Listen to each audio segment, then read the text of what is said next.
नमस्कार, मैं हूं शीनम शर्मा। लो जी, अब सस्ता हो गया है सोना और चांदी। बजट के बाद इतना दाम गिर गया है कि भाव सुनकर आप भी नाच उठेंगे। इस वीडियो में मैं आपको बताने जा रही हूं कि बजट के बाद क्या असर पड़ा है सोने और चांदी की कीमतों पर।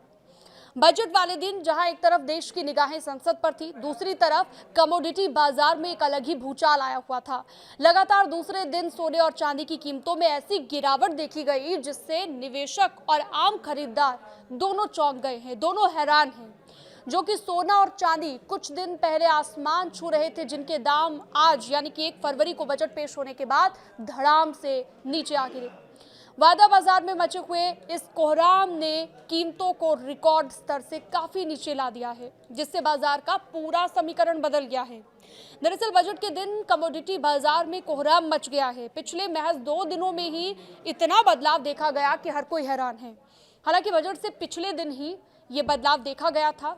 चांदी धड़ाम से नीचे आया था और साथ ही सोने की कीमतों में भी काफी गिरावट दर्ज की गई थी। अब पिछले 2 दिनों की अगर बात करें तो चांदी 1,36,000 रुपए, सोना 30,000 रुपए तक नीचे आ गया है। वादा बाजार में चांदी लुढ़क कर पहुंच गया है 2,66,000 पर और सोना 1,46,000 पर।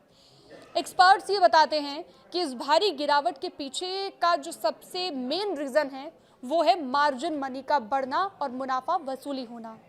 आखिर क्यों इतनी बड़ी गिरावट आई, चलिए वो भी आपको बता देते हैं। बाजार में ये जो गिरावट आई, इस सुनामी के पीछे 2 प्रमुख कारण माने जा रहे हैं। पहला तो है कि जबरदस्त प्रॉफिट बुकिंग। पिछले कुछ दिनों में आपने देखा होगा सोने और चांदी के दाम अपने ऑल टाइम हाई पर पहुंच गए थे।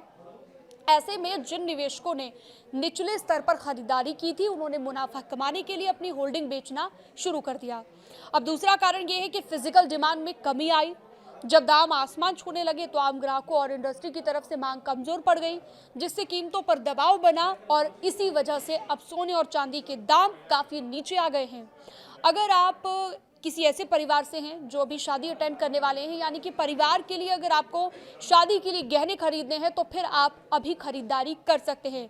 लेकिन अगर आप निवेश के मकसद से सोच रहे हैं सोना चांदी खरीदने का, तो फिर मुझे लगता है कि आपको अभी थोड़ा वक्त इंतजार करना चाहिए, क्योंकि अभी दाम और नीचे आ सकते हैं और भविष्य में आपको इसका ज़्यादा फायदा मिल सकता है। लेकिन अगर आपको जल्दबाजी है, अगर आपको शादी के लिए गहने खरीदने हैं, तो एक्सपर्ट ये बताते हैं, जिनके अनुसार मैं आपको ये राय दे रही हूँ कि आप अपने इस शॉपिंग को अभी फ़िलहाल होल्ड कर दीजिए।